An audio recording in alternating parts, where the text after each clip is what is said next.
The test is in 4-part, Part 1, Part 2, Part 3, and Part 4. Now look at Part 1. Part 1. Wants to relocate to the United States. First, you have some time to look at questions 1 to 6.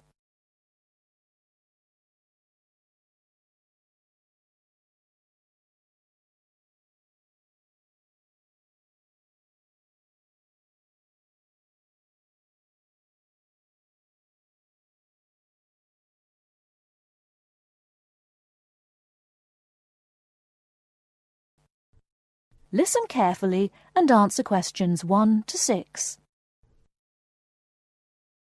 Good morning, and how can I help you? Good morning. My name is Sandra da Costa. I'm a first-year student and I'm a bit confused about a few things. I was told by a lecturer to come here. Okay then, take a seat, Sandra, and let me see how I can help you. Because this is your first year here, I'll need a few personal details. What did you say your name was again? Sandra da Costa. Is that Sandra? No, it's spelt with an O. So that's S-O-N-D-R-A. Mm-hmm. And can you spell your surname, please? It's D-A-C-O-S-T-A. Is that all one word? No, it's 2 words actually. Fine. And are you living on campus or in other accommodation? I'm living in university residences in Bramble House, the one on the main campus, room number 13. How are you finding it so far? Much better than I expected. I have quite a large room and we have a shared kitchen and bathroom. The other students I've met seem really friendly. That's good to hear. I think you've made a wise decision living on campus. Now just a few more details and then we can go on to discuss what's worrying you. Where are you from? My mother is from South America, but I was born in the north of Spain. That's interesting. And one more thing. Do you have a number we can contact you on in emergencies? Yes, I have a mobile number. It's 07764 543302. Let's just check that. Did you say 07764 543332? No, it's 543302. That's fine, Sandra. Thank you. That's all the information I need for the moment. Before you hear the rest of the conversation, you have some time to look at questions 7 to 10.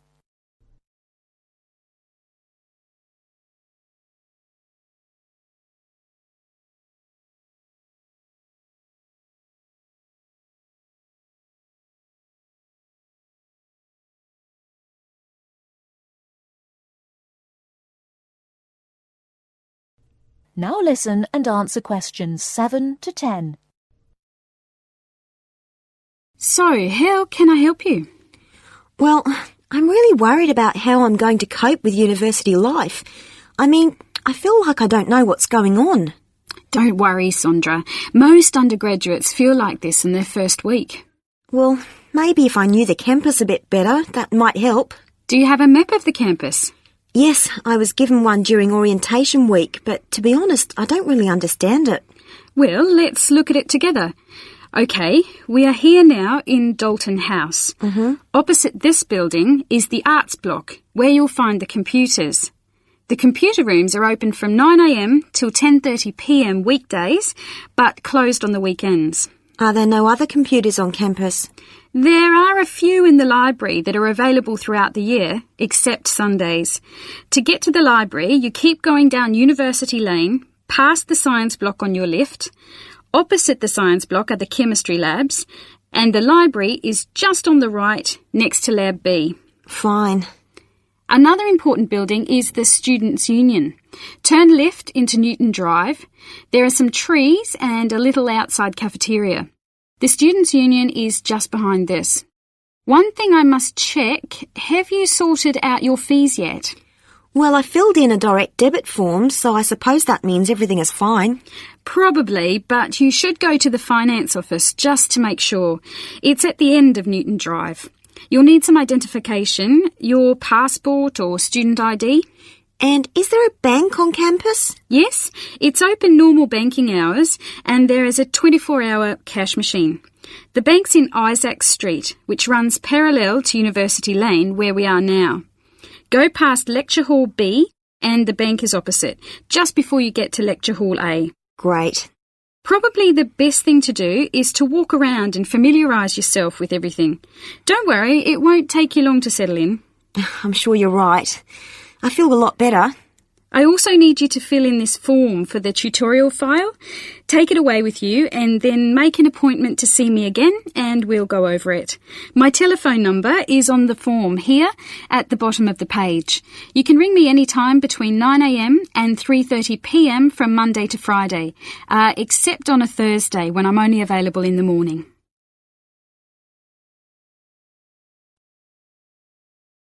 That is the end of part 1. You now have half a minute to check your answers.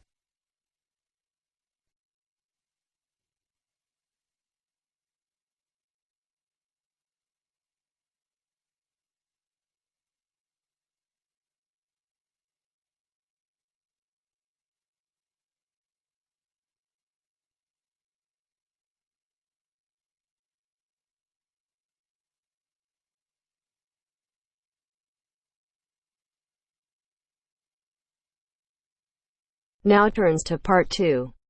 Part 2. You will hear a radio interview about a lakeside resort.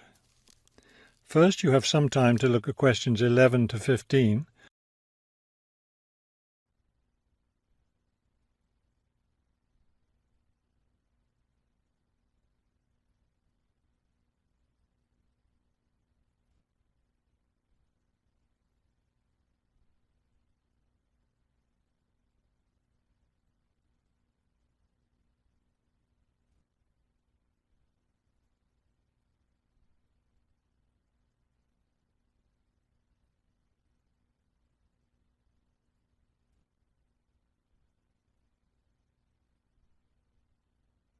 As you listen to the first part of the talk, answer questions 11 to 15.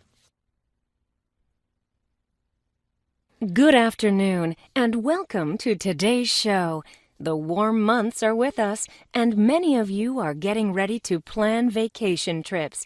To help you with that, we have a special guest today, Robert Sampson, director of the Golden Lake Resort. Robert, I understand Golden Lake is a popular place for families to spend their vacations. Yes, families enjoy spending time at Golden Lake. Many come back year after year. We have a spectacular location and fun activities for both children and adults. Could you describe for us some of the activities available at Golden Lake? We have a lot of water activities, of course, since we're right on the lake. We have a pleasant sandy beach for swimming. We also have canoes and sailboats available, and many of our guests enjoy boating on the lake. I imagine water skiing would be popular among your guests. Actually, we don't permit water skiing in the resort area. It can be dangerous for swimmers and for the canoeists too. We do have a great location for fishing, though, and you'll often see guests fishing from our dock or from the canoes. That sounds very relaxing. What about activities on land? Do you have facilities for tennis? We had tennis in the past, but the courts fell out of repair, and since we found that most of our guests weren't interested in the game, we closed the courts down. So that's no longer an option. And naturally, because of our location in the woods, we don't have an adequate area for a golf course. But I'd like to let your listeners know that we'll be adding a new activity this year. We've made an arrangement with the local stable, so now we're going to have horseback riding available for our guests. We've created several riding trails around the lake. That sounds lovely. Now, what about rainy days? What can your guests do when the weather's bad? We have a games room and a crafts room. When the weather's rainy, some of our very talented staff members offer arts and crafts classes for all ages. What fun! Do you offer any other classes or activities? Before you hear the rest of the talk, you have some time to look at questions 16 to 20.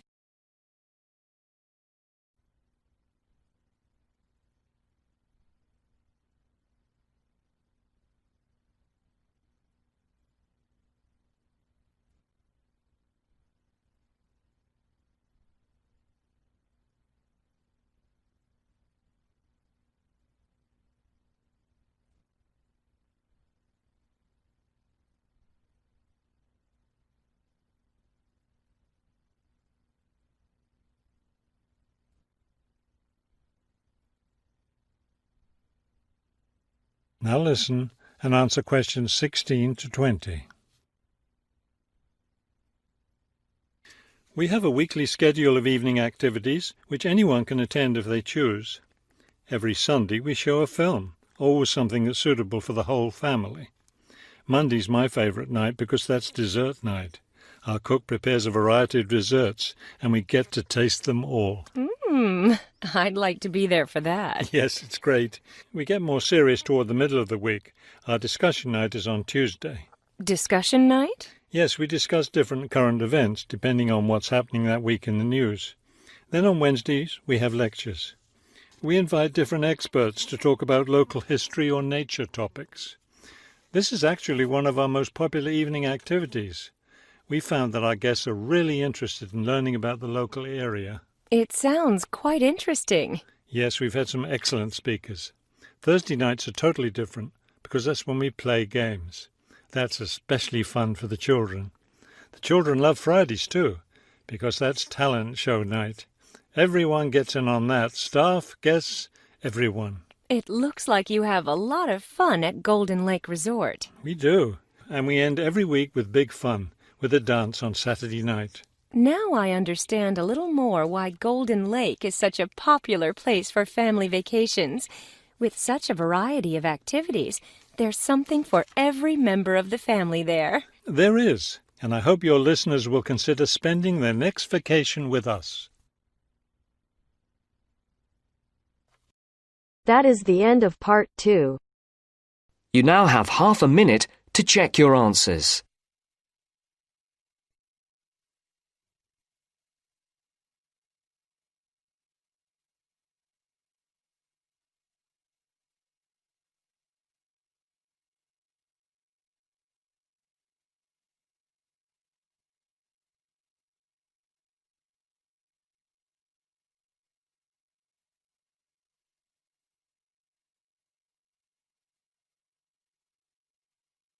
Now turns to part 3. Part 3. You will hear a student union officer explaining about the union's functions and services to a group of new university students. First, you have some time to look at questions 21 to 25.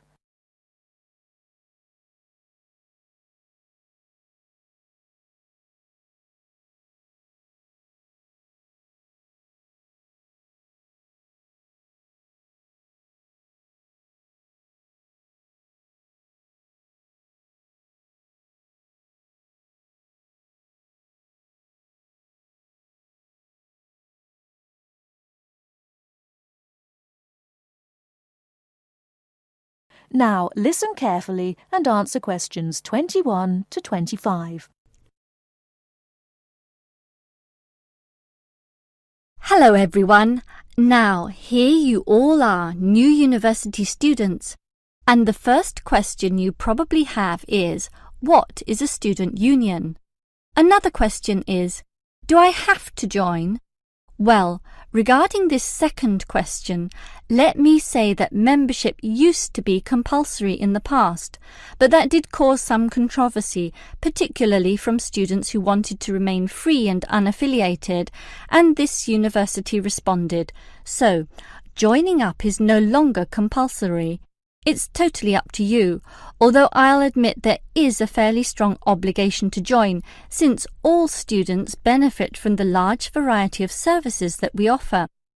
We do understand, however, that many might be unwilling to join because of a supposed political slant to the union.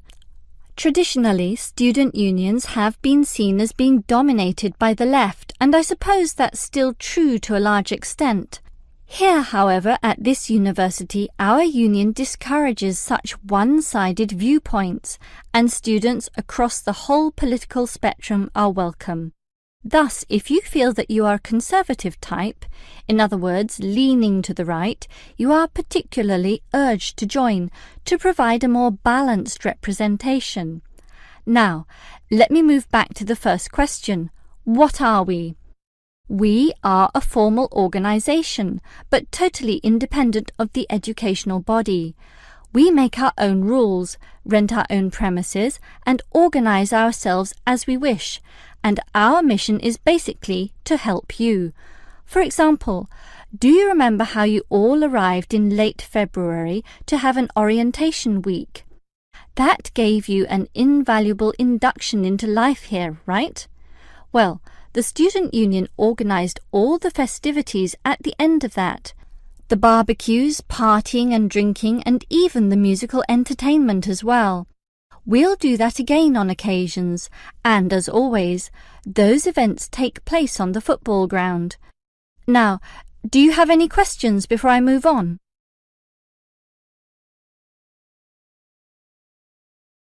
Before you hear the rest of the talk, you have some time to look at questions 26 to 30.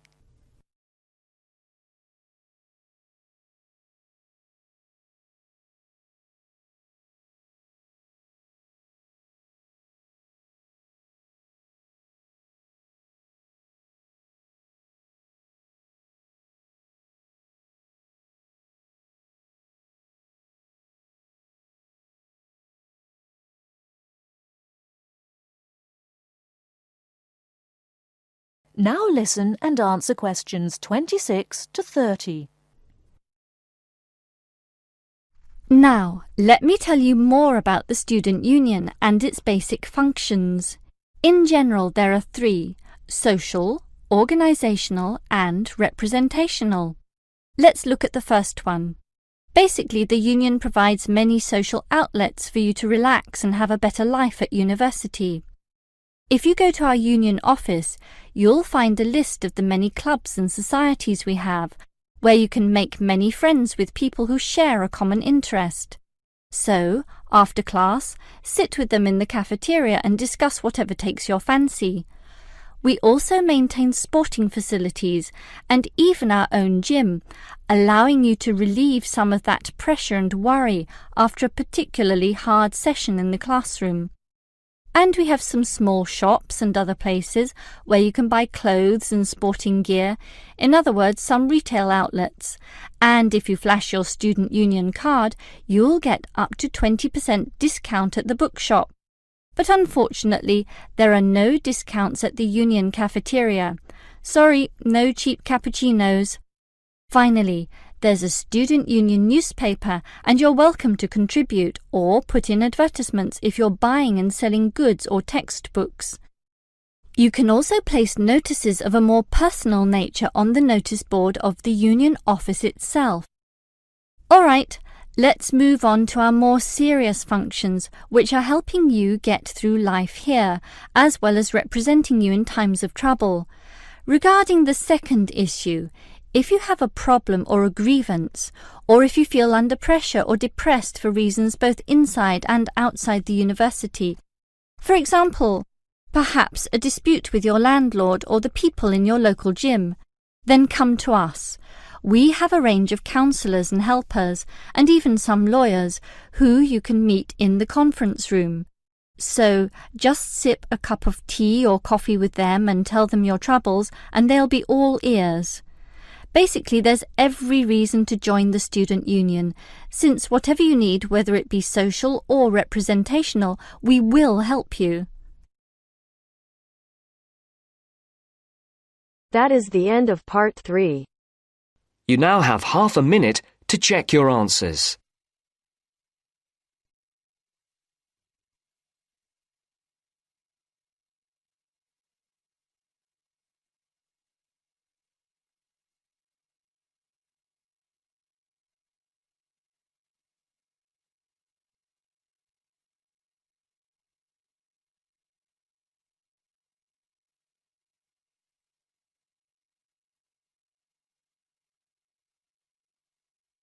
Now turns to part 4.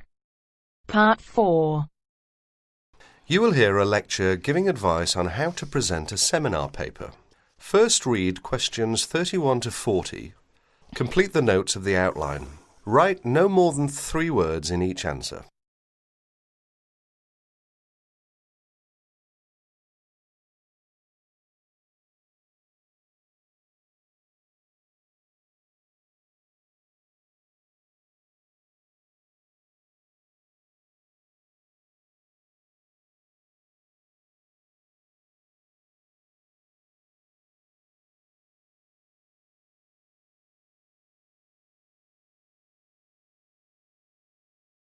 In this talk, I'm going to give some advice on how to present a seminar paper. At one time, most university teaching took the form of giving formal lectures. Nowadays, many university teachers try to involve their students more actively in the learning process. One of the ways in which this is done is by conducting seminars. In a seminar, what usually happens is this. One student is chosen to give his ideas on a certain topic. These ideas are then discussed by the other students, the participants in the seminar. What I'd like to discuss with you today is the techniques of presenting a paper at a seminar. As you know, there are two main stages involved in this. One is the preparation stage, which involves researching and writing up a topic. The other stage is the presentation stage, when you actually present the paper to your audience. It is this second stage that I'm now concerned with. Let us therefore imagine that you have been asked to lead off a seminar discussion and that you have done all the necessary preparation. In other words, you have done the research and you have written it up. How are you going to present it? There are two ways in which this can be done.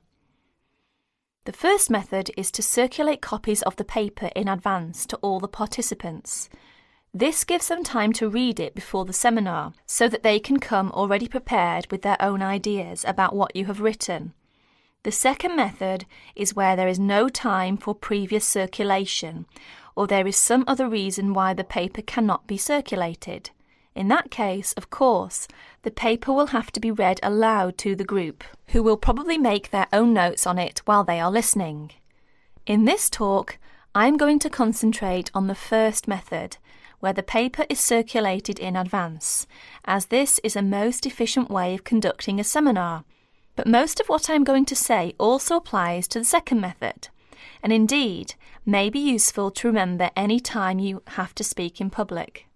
You will probably be expected to introduce your paper even if it has been circulated beforehand. There are two good reasons for this. One is that the participants may have read the paper but forgotten some of the main points.